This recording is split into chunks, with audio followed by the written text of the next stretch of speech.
Tuko na Novatus Dismas Miloshi. Bwana Master, vipi? Shwari kweli. Fresh kabisa. Nashukuru Mungu. Bwana, hebu tuambie mara zote ambavyo unaitwa na ukivaa jezi ya timu ya taifa, kwako binafsi unakuwa unajisikiaje unapokuja kuipambania nembo ya timu ya taifa?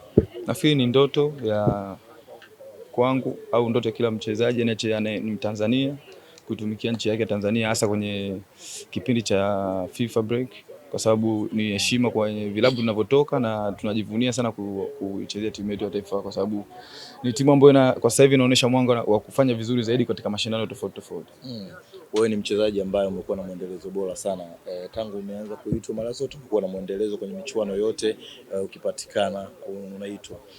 Nataka uniambie ni siri yako ni nini nyuma, nini kipo nyuma ya Miloshi ambacho kinamfanya kuwa kwenye kiwango na mwendelezo wa kuitwa timu ya taifa mara kwa mara? Nafikiri ni kuamua kuwa serious kwa kila challenge unayokutana nayo, hasa katika timu ya taifa. Nafikiri hatupo vizuri sana kwenye misimamo ya ligi ya kwenye viwango vya FIFA. Kwa hiyo pale tunapopata nafasi ya kuja katika timu za taifa tunataka kuonyesha kitu kikubwa ili hata huko tunapotoka tupate heshima kubwa, kwa sababu hatuna heshima ile ambayo tuna deserve kupewa kutokana na nafasi zetu. Kwa hiyo kila nafasi tunayoipata ya kuitwa timu ya taifa tunakuja kutaka kupata matokeo ya ushindi tuweze kufika katika viwango vizuri. Kwa hiyo mimi nafurahi sana nikiwa natumikia timu yangu ya taifa.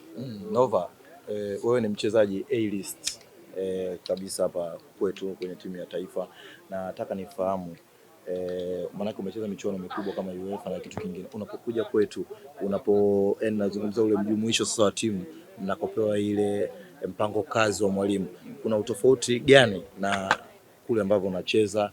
Kwa sababu ile labda tunasema football awareness yako ya kuelewa mchezo, kuna muda hapo unaweza kuona hapa labda huyu anatakiwa afanye hivi anakosea, kitu gani ambacho unaweza kusema? Kwanza kabisa ni kurekebishana, kwa sababu pia ni mchezo wa makosa. Unaweza kuwa uko kwenye high level, japo makosa yanabidi yawe machache kutokana na level yako, lakini kuna mchezaji anaweza akawa yuko kwenye level ya chini, ana quality nzuri lakini anakuwa hana confidence. Kwa hiyo tunajitahidi kwanza kupeana confidence wote ya kuweza kujiamini na kufanya vizuri katika mazoezi, lakini katika mechi na vijana ambao wanaitwa timu ya taifa wageni tunajaribu kuonyesha kitu gani kipya ambacho wanaweza kutuofa, na sisi ambao tunakuwa muda mrefu tunaweza tukawapa. Kwa hiyo ni kitu kizuri, na nafikiri tunaendelea kujifanyia kazi, na kwa kila mgeni anayekuja katika timu ya taifa tunajitahidi kumpa ushirikiano ili aweze kuwa katika confidence nzuri na kutoa kile ambacho alikuwa nacho. Sasa unaiona tofauti ni upi sana kwenye break hii ya FIFA ambao tunacheza mechi kama mfumo wa tournament mengine na zingine ambazo ulishawahi kushiriki hapo awali?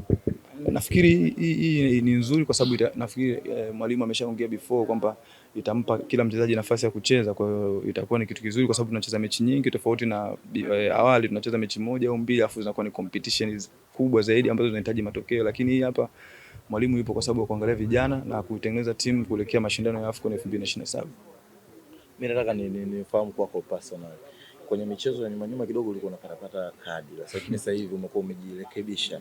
Kitu gani ambacho ni mwalimu amekuambia au majukumu uliopewa au wewe mwenyewe tu unajembeza sasa hivi nataka nipunguze nisipewe kadi? Ni mwaka gani ilikuwa? Nadhani ni msimu uliopita. Sasa nakuwa mtu mzima, kwa hiyo unavitu vingine badilika. Sina kitu na pressure uwanjani, ama pia sometime ndio ile tu unashindwa kujizuia. Kufanyaje? Kwa uzano unapata kadi.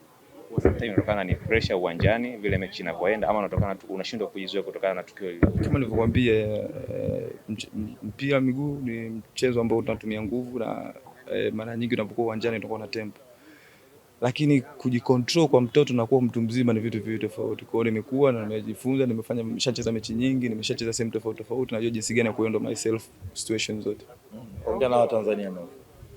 Tunawapenda, tunafurahi tena kuja tena kwenye timu ya taifa. Ni nafasi nyingine ambayo tumeipata kutokea baada ya kumaliza mashindano ya AFCON, na nafikiri kila mtu aliona kilichotokea AFCON. Kwa hiyo tunaenda tena kujiandaa kuhakikisha kwamba tunafanya vizuri katika kila michezo, lakini tunajiandaa zaidi kufanya vizuri katika AFCON ya mwaka 2027. Shukrani.